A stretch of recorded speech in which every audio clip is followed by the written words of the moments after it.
Hey, once more, welcome to yet another episode of the You Can Be Anything podcast. I am your host, Solange Che, and just like every other day, I am here with yet another amazing guest. Just like I tell you all the time, I'm interested in talking to any individual out here who is able to create an impact in our community. My podcast is about every and anything that impacts our lives on this journey of becoming our best versions. So today I am honored to have Akwi Anjoh. Akwi Anjoh is the founder of Dare to Live with Anjoh. And Akwi, thank you so much for accepting my invitation and welcome to my platform. Thank you, Solange, and it's an honor to be here. Thank you so much. So today, I'm happy that you're here. I'm happy you're able to create the time to talk to us. But before we get into any details, please kindly tell us, who is Akwi? Akwi Anjoh is, like you said, the founder of the nonprofit Dare to Live with Anjoh. And I am a breast cancer survivor, a mom, and I'm an IT analyst. Oh, awesome. I didn't even know you did IT. Awesome. That's nice. I'm a Salesforce consultant, so I'm always like, hey, I love IT related stuff. Thank you. I just learned this now. Interesting. Thanks for sharing that. And you talk about Dare to Live Foundation. Please tell us a little bit more about the Dare to Live Foundation. What is this foundation about? So the Dare to Live Foundation was founded in 2019. That's when we officially launched the nonprofit. We create awareness on breast cancer amongst women, especially young women. I founded this foundation mainly because I'm a breast cancer survivor myself. And I see that there is a need for us to create awareness on breast cancer. I was diagnosed at 33 years old. And at the time that I was diagnosed, I didn't think much about breast cancer. I didn't know anybody I wasn't close to anybody that had breast cancer, and no one in my family had ever been diagnosed of cancer, let alone breast cancer. So being young, I felt that there was a need for women out there to be aware of what breast cancer was, the risk factors, just general information about breast cancer.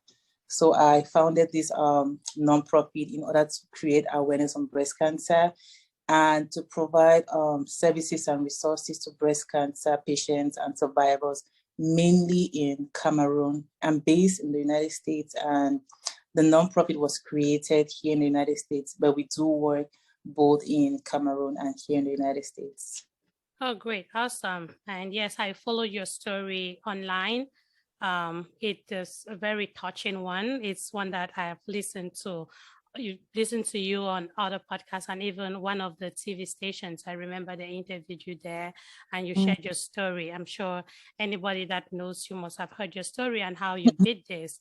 So this is an amazing way to give back. Okay. When we talk about giving back to the community, sometimes people just feel that it's about going out there and giving people money or stuff. No, it is about creating this awareness, because I believe that there are a lot of people that you got diagnosed at 33. Mm-hmm. There are tons of people who are even older than 33 that I'll bet you that have never really thought of going in to do a breast check. So sure. I'm glad that you're doing this. It is an awareness that even me personally, after listening to you and I went for my next doctor's check, I was like, hey, doc, can you make sure you check again and check again? And so again, so you're creating an impact that I admire a lot. And I know that a lot of people are inspired by your story. Yeah. So when you started this foundation, you founded this foundation, what are some of the biggest challenges that you faced when it started, and maybe some of the challenges that are still ongoing? We all know that this thing is a process, right? So what are some of the challenges that you faced at the beginning and some of the challenges that you're probably facing even now as the organization is ongoing? So yeah, definitely. I mean, in life, it's very hard for things to always just really work out the way we want them to work out. So I had this great idea to, give back, see how I could inspire people, create this awareness. And at the beginning, my biggest challenge was getting the full support of the people around me. They had a lot of concerns, which I kind of understand because I created a nonprofit while I was in treatment. I wasn't done with my treatment yet, but there was just that thing that, said the time is now. If you really want to create impact, let people see how you're going through the journey. And I felt like I was going through the journey in a positive way and with so much strength. And my doctors always tell me that. So, but I had a lot of pushback, like, Akwi, don't do this, you cannot do it.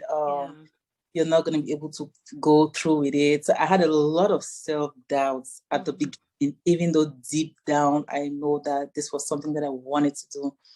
And then, of course, I faced some negative criticisms. People will always like throw comments here and there, like, it's doing too much. There are many people in our society that have had cancer and nobody knows why does she think that she has to put hers out there and start a non-profit. She's showing off. But I did it. When there's that, when that thing inside you tells you that this is what you have to do, and it's a good thing. I wasn't hurting anybody by creating awareness. So there was that initial challenge of just, the opinion that I was getting that made it hard for me to just really, be invested in it. But I did create the nonprofit. I had support from, family and friends. And we did launch in October 2019. While that was good, another challenge that I faced was finances, because I launched with funding from my personal account. And then, the first few months, especially, it was still my personal, the money was coming from my account. I didn't complain because it was a good feeling. I felt good doing it, but it was kind of just making things hard for me in my personal life. And then, you start asking for funding from your friends and family. Every time that I do a GoFundMe or I put it on my page, I'm sending to my friends and family, and there's only so much that you can put on your friends and family like that. October, they're giving you money, they're giving you support, that's good. Then you come again in March, you ask the same people and so that was a big challenge for me. But I've been able to solve that a little bit, just doing research, networking, talking to people, especially people that have nonprofits. Ask them how to raise their funds, how to get grants. And I've made good progress with that, and I'm still making a lot of progress with that. And I know that going into 2022, I'm going to make a lot more progress with that. And then another challenge that I faced was content, just keeping up with the content on social media.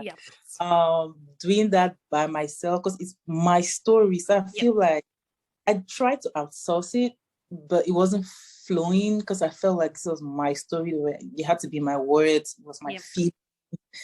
So it became so overwhelming. There's times when I'm going through like just mental challenges, or I have to do chemo or radiation. I don't have time. And I feel like I'm not putting out, consistent content, and that's not a good thing necessarily. So that used to, it was a big challenge for me. So going into 2022, I'm actually going to outsource that because I feel like my story is really out there there's a good portion out there that I think people have connected with. And so now we can put a little bit more of what we're doing, the work that a nonprofit is doing, and have people really invest in that. So I think I'm going to take that portion a little bit out and outsource it and get help. You always need help from people, Oh yeah, tell me about it. You always do. You cannot do things by yourself. You need to get that help. I have a really great team. I've been blessed. Great team here, great team back home. Okay. And I cannot even thank them enough because at the beginning, that's why I struggled with that too. I wanted to do, there's a lot of activity that I do back home. I do more of the work back in Cameroon, and I'm based in the US. So of course I need somebody back home that I can trust, that's gonna, be passionate in what we're trying to achieve. They would never really be, they may never be as passionate as me, but to a certain level, I needed people that were dedicated to what I was trying to achieve. And I think I finally found a team that is just a blessing, and they just do a lot of work back home without me having to be on the ground. So that was a challenge that I had at the beginning, but that has worked out so well for me. Oh, great. That's awesome. Again, I'm glad when you talk about not being able to do everything by yourself. I agree. When I started my podcast, I did everything by myself. And if I continued like that, I bet you that I would not have clocked 1 year. So it's a year since I started podcasting. And at one point I had to outsource it, right? And I had this amazing team of editors in Ghana. And so they take care of everything. I just record and they take care of everything. An amazing team. So yes, I understand when you say it like that. And I believe that you want to take, because apart from doing Dare to Live with Anjoh, you have a life, right? You have a daughter you need to take care of. You have to work. So you have to. So again, I think that would be a great move to take. And girl, I must commend you for your bravery. That is the truth. I must commend you for that, because one thing I know for sure is popular opinion. Popular opinion can crush you. And the fact that you were able to stand up and say, hey, at this point, your opinion is not really what I want. I have to do what I feel like I want to do. If I choose to put Akwis Story out there, that is my decision. And this is how I choose to give back. And I bet you that you have created an impact. I'm glad that you did not give in to all the negative talk and decided to do this, because it is quite a commendable thing you have done. Thank you so much. Yeah, and I know you've talked about financial challenges and some of the things. So you already, one of the things I was going to ask you is how you raise funds with Dare to Live. You talked about once in a while you organize GoFundMes and stuff. So is there any other way that you raise funds to be able to run this apart from that? Yeah, so apart from the fundraising activities that so once in a while we'll do fundraising activities, especially in Cameroon, you know, hold like some talks, and then during those talks, we're gonna just ask people like, if you want to make some donations, you know, this is how you can donate. And then on our website, you know, we have the donate button right there. We have PayPal and Cash App links that people can make donations to, and we have that on our social media pages. Okay, awesome. That's good. So you talk about those events. So you also, back home, they organize like events where people can attend, listen to talk, get some orientation, and it's open for donations as well. Okay, this is awesome. Another thing that I want you to talk about, yes, you're talking about the financial part of it.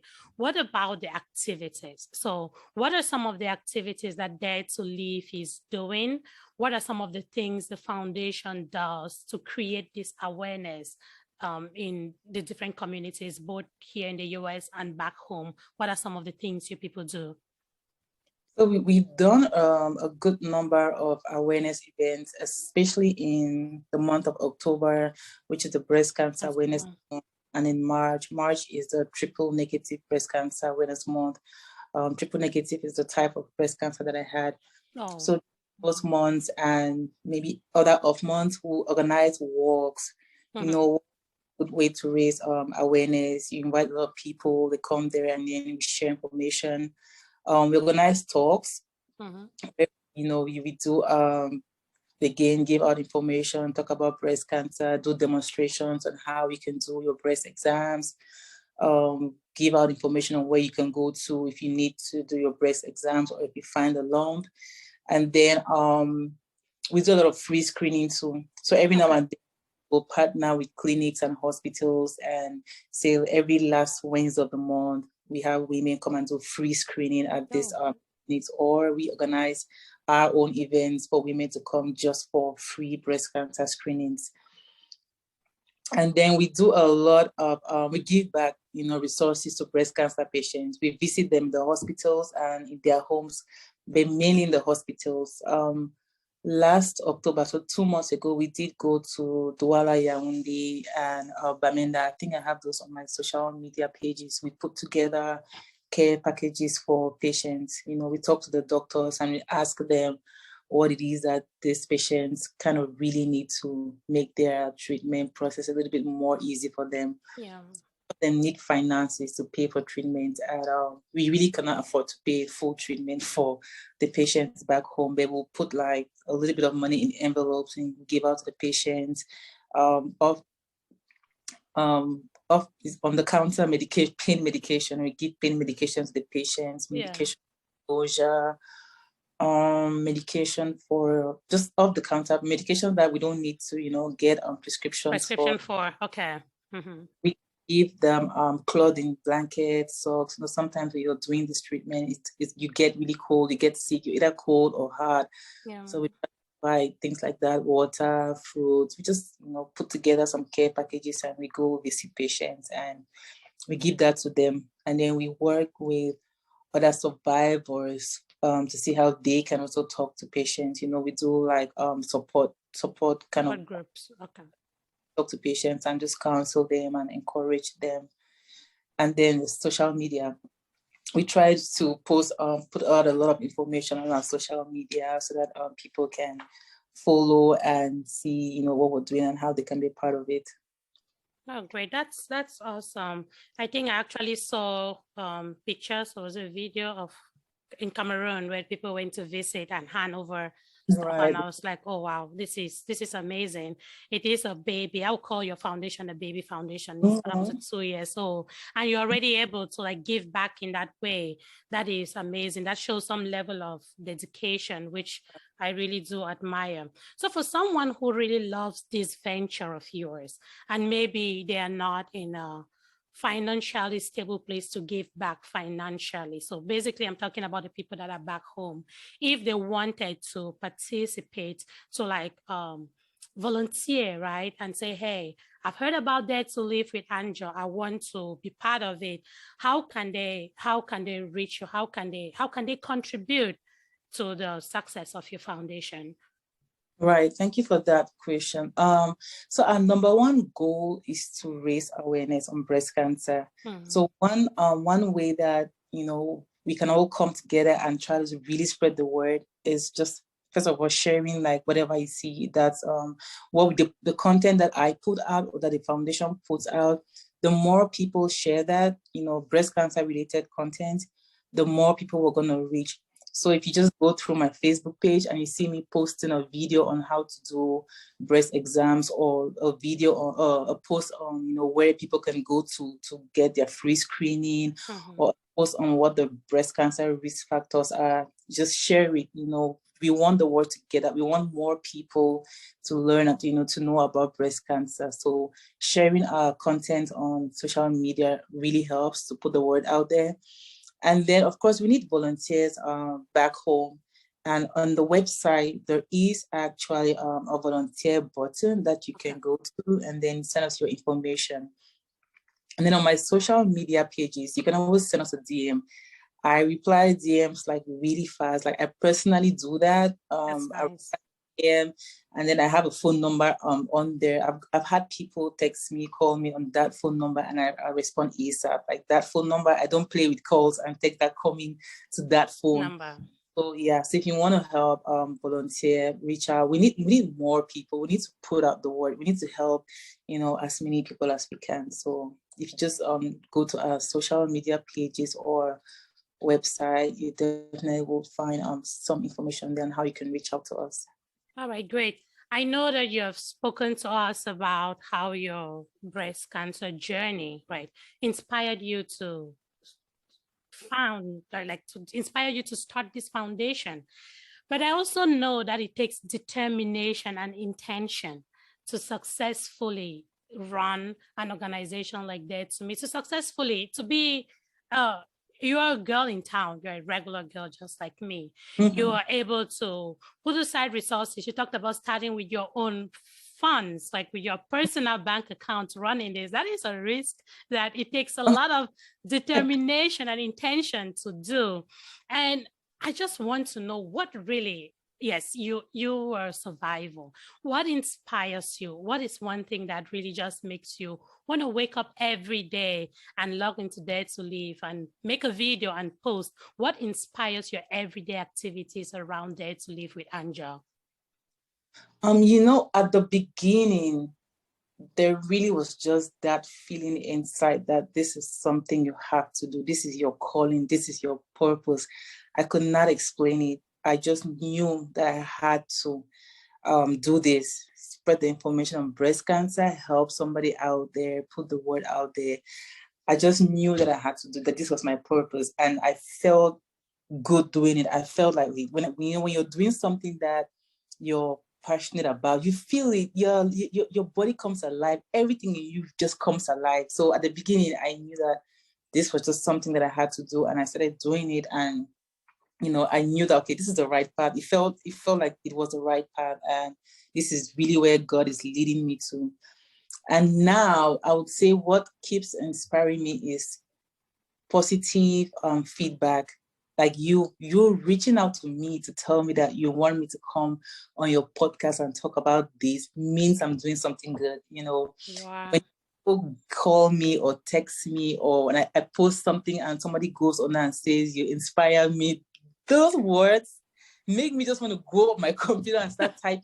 Yeah, I'm doing something. People don't know how good it is when it's so important, when somebody is doing something good, to tell them that, good job, well done. These words mean a lot. Yep. So it's the constant positive feedback that I get from people or patients that I talk to or survivors that I interact with, or people telling me, come on your platform and share your story. That keeps me going.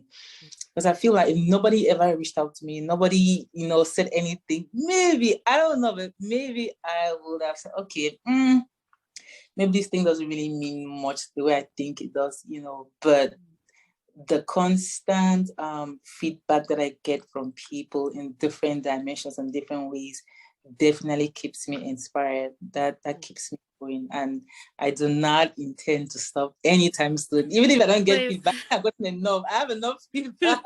So you are doing great, and I know I always comment on your posts, and I say you comment back. I'm like, oh wow, this shows some kind of active commitment in what you do, and I'm like, oh God, like sometimes when I see something, I'm like, Solange, you commented already, but I still just feel like just tell her how strong she is, tell her what kind of amazing person she is. And there is something, the first time I ever saw you, I think we have met before, but just catchily.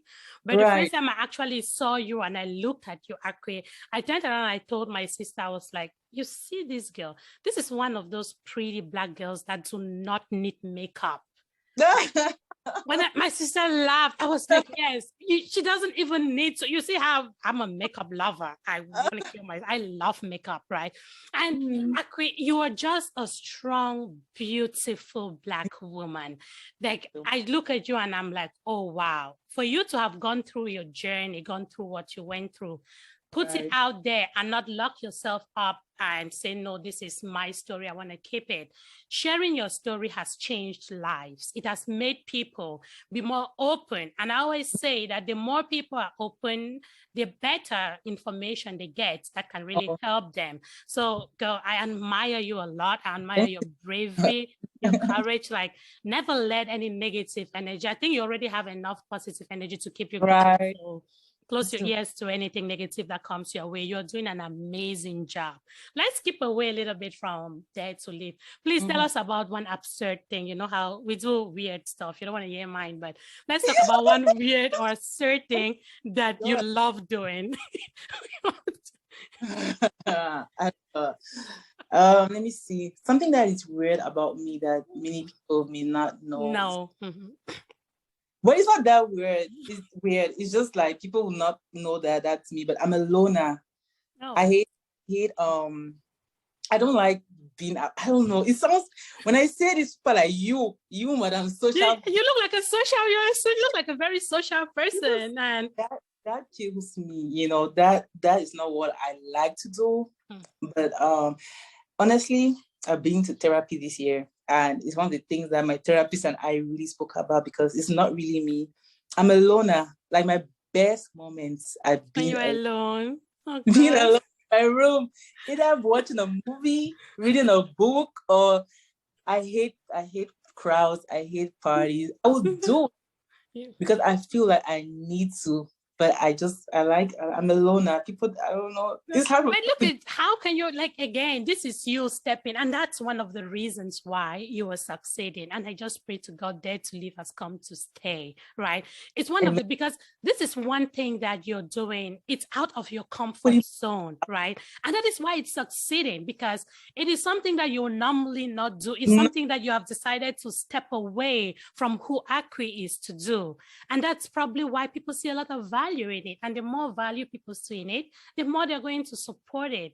So just keep doing what you do. There's going to be time for your loner life, okay? But please just keep doing Dare to Live for us, because it is making a very big impact. I don't even know how you be a loner with a little girl. Like, if they give you mine, you will never be a loner, because she'll sit on your head. Yeah. No, I like that though. I like if it's just me, her, my mom, that's stuff. Okay, yeah. Okay. So it's more like bigger crowds. That's when I like. Okay. That gives me anxiety, but you will not know. I know how to go out there, mask it, and have that. Do it. Okay, all right, that's good. At least you know how to manage it. That is good. I do. That is awesome. Thank you so much for sharing that. And also, let's talk a little bit about this. I know that when October starts, I see your posts and stuff. I'm like, oh, that looks good on her. Oh, that is so beautiful. Oh, like, do you have a whole section of your closet full of pink clothes, of pink, different kinds of pink dresses? I wish. I have this friend, Gwendolyn. She's a breast cancer survivor. I remember one time she and I were talking, and we're like, we wish we had pink things. Like, people think we have like pink things everywhere, and we think so. I barely have pink things. Pink is my best color is green. Pink is not really. Oh, look at that. We share the same best color. That's my favorite color as well. Green. I love green. Yeah. Love green. But yeah, in October, we try to put out, pink. It's a way to create awareness on breast cancer. But okay. Yeah, I will not. I mean, I feel bad saying this. I will not go out of my way to get a lot of pink stuff because it just reminds me of, that called, I don't know. Yeah. So I will not always, I don't have a closet full of pink clothes. Okay, Akwi, thank you so much for sharing that. I actually, in my mind, I'm always like, oh, I'm sure if I come into this girl's closet, she probably has like a ton of pink dresses and stuff. Like, thanks for sharing that. Awesome. And I know you have already mentioned, but I always like to come back to this, like to specifically like, hey, where can our listeners find you online? So just kindly give the website name, how they can find the website or the Facebook, or if you have Instagram. So where can they find you online if they're looking for you? Okay, we have a website. It's www.daretolivewithanjoh.org. Anjoh is ANJOH. So daretolivewithanjoh.org. And then we are on Facebook and Instagram as Dare to Live with Anjoh. So it's basically the same in Instagram, Facebook, and then we have the website. Okay, awesome. So that's also a great place where you can support Dare to Live with Anjoh. As she previously said, there is a donate button on the website where you can donate and support. Again, this is a nonprofit organization, right? She doesn't make any money to do what she's doing.